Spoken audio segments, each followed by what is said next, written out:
Hello students, आज के इस लेक्चर में हम लोग पढ़ेंगे गोल्जी बॉडी के बारे में। तो चलिए स्टार्ट करते हैं। बेसिकली गोल्जी बॉडी होता है क्या?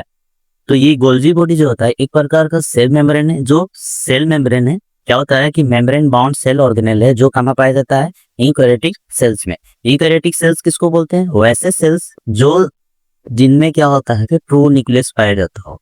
मीन्स वैसे वैसे यूकैरियोटिक सेल्स जिसमें ट्रू न्यूक्लियस पाया जाता हो उसमें क्या होता है कि गोल्जी बॉडी पाया जाता है। ठीक है, इनका मेन रोल क्या होता है? इनका मेन रोल होता है मॉडिफाइंग, पैकेजिंग, ट्रांसपोर्टिंग मटेरियल्स को। ठीक है, तो इनका मॉडिफाइंग करना, पैकेजिंग करना, मटेरियल को ट्रांसपोर्ट करना इनका मेन फंक्शन होता है। क्या थे कि किनके द्वारा ये डिस्कवर किया गया था? गोल्जी, कैमिलो गोल्जी के द्वारा किया गया था। कहाँ पे? नर्व सेल्स में सबसे पहले देखा गया था। कितने ईस्वी में किए थे? 1898 में। इनका अगर लोकेशन के बारे में बात करें तो ये क्या होता है ना, बेसिकली आपका न्यूक्लियस और एंडोप्लाज्मिक रेटिकुलम के आसपास ही पाया जाता है। न्यूक्लियस और एंडोप्लाज्मिक रेटिकुलम के आसपास ही पाया जाता है। और तो और इसका स्ट्रक्चर्स कुछ इस तरह का देखने को मिलता है। इसमें क्या होता है ना कि जो ये जो स्टैक्स दिख रहे हैं, ये जो दिख रहे हैं ना आपका, ये जो सिस्टर्नी, ये जो होता है ना पैरेलली अरेंज होते हैं, जो स्टैक्स की तरह ये विजिबल होते हैं। और कुछ कुछ ऐसे जो यहाँ पे आपको जो बबल्स टाइप का स्ट्रक्चर दिखते हैं, जो गोल गोल दिखने को मिलता है, आपको राउंडेड फिगर्स में से दिखता है, इसको हम लोग बोलते हैं वेसिकल्स। जिसमें बेसिकली क्या करता है कि इसमें पैकेजिंग करता है और इसको ट्रांसपोर्ट करने में मदद करता है। तो ये जो गोल्जी बॉडी होता है ना, ये गोल्जी बॉडी होता है बेसिकली आपका न्यूक्लियस के आसपास, जहां पे एंडोप्लाज्मिक रेटिकुलम होगा। सपोज कि ये न्यूक्लियस है और इधर एंडोप्लाज्मिक रेटिकुलम है, तो इसी के आसपास ये आपका ऑर्गेनेल पाया जाएगा। ये जो आपका जो है ना, ये आपका गोल्जी बॉडी जो है ना, इसी के आसपास पाया जाएगा। क्यों? ये जो होगा ना कि जो सिस फेस होगा, इसका जो गोल्जी बॉडी होगा, इसमें तीन रीजन में इसको डिवाइड कर सकते हैं। सिस फेस, वैसा सिस फेस, फिर ट्रांस फेस और एक होगा मिडिल रीजन। सिस फेस क्या होगा ना, रिसीविंग साइड होगा। तो रिसीविंग साइड किधर होगा? रिसीविंग साइड जिधर होगा उधर होगा जिधर क्या होगा कि एंडोप्लाज्मिक रेटिकुलम होगा। वहां से वो भी क्या, जो भी चीज उससे रिसीव करेगा उसको क्या करेगा, रिसीविंग साइड की ओर रहेगा। ठीक है, एंड ट्रांस फेस किधर रहेगा? ये क्या होगा कि इसको शिपिंग करता है। जो आपका जो ट्रांस सेप होगा, ट्रांस साइड जो होगा, ट्रांस रीजन जो होगा, वो उसमें क्या करेगा, वो शिपिंग में मदद करता है। जबकि आपका ये जो सिस फेस जो रीजन होता है उसमें रिसीविंग साइड होता है। और जो मिडिल रीजन होता है, मिडिल रीजन का बेसिकली क्या क्या होता है कि ये मिडिल रीजन में क्या होता है, पैकेजिंग उकेजिंग होता है।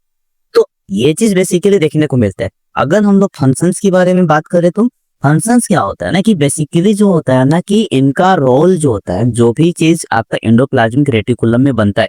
मैंने पिछले क्लास में आपसे क्या शेयर करा था कि एंडोप्लाज्मिक रेटिकुलम में ईआर जो होता है बेसिकली दो प्रकार का होता है, आर ई आर और S E R. Rough endoplasmic reticulum और smooth endoplasmic reticulum. Rough endoplasmic reticulum में क्या बनता था? आपका प्रोटीन्स बनता था। क्या बनता था? आपका प्रोटीन्स बनता था। और यहाँ पे क्या बनता था? लिपिड्स एंड फैट्स बनता था। ठीक है, तो फैट्स एंड लिपिड्स यहाँ पे बन रहा था और यहाँ पे क्या बन रहा था? प्रोटीन्स बन रहा था। तो यही जो प्रोटीन और फैट्स और लिपिड्स है, इसी का क्या करेगा कि यहाँ पे जो गोल्जी बॉडी है इसमें क्या होता है कि मॉडिफिकेशन होता है। जो प्रोटीन्स वो रिसीव करेगा कहाँ से? आपका ईआर से, एंडोप्लाज्मिक रेटिकुलम से। जो भी वो प्रोटीन रिसीव करेगा उसको क्या करेगा? मॉडिफाई करेगा, उसको उसको चेंज करेगा। किसके रूप में चेंज करेगा? ग्लाइको प्रोटीन्स और ग्लाइकोलिपिड्स में। किसमें चेंज करेगा? ग्लाइको प्रोटीन्स और ग्लाइकोलिपिड्स में। तो ये हो गया पहला इनका फंक्शन हो गया कि पहला फंक्शन क्या मैंने बताया आपको कि प्रोटीन और लिपिड्स को ग्लाइको प्रोटीन्स और ग्लाइकोलिपिड्स में क्या करेगा? उसको मॉडिफाई करेगा। सेकंड क्या करता है कि जो भी चीज को वो रिसीव करा, जो भी चीज को यहाँ से, जो भी चीज एंडोप्लाज्मिक रेटिकुलम से गोल्जी बॉडी जो भी चीज रिसीव करा उसको क्या करेगा ना, पहले क्या करेगा? उसको पैकेजिंग करेगा, उसको पैकेज करेगा, उसको पैकेजिंग करेगा। और क्या करेगा? उसको किसके रूप में पैकेज करेगा? सब ये जो वेसिकल्स होगा ना इसमें क्या करेगा? उसको पैकेजिंग के रूप में पैकेज करने के बाद उसके बाद उसको क्या करेगा कि जहां भी इसको आवश्यकता होगा कि जो भी चीज वो पैकेज किया, जो भी चीज प्रोटीन से, ग्लाइको प्रोटीन्स हो या ग्लाइकोलिपिड्स हो या फिर कुछ भी चीज जो वहां पे वेसिकल्स में है, अगर उसको ट्रांसपोर्ट करने की आवश्यकता पड़ा तो क्या करेगा? विद इन द सेल्स या फिर आउट ऑफ द सेल्स हो सकता है कि क्या करेगा? ये वेसिकल्स के माध्यम से क्या करेगा? इसको ट्रांसपोर्ट करेगा।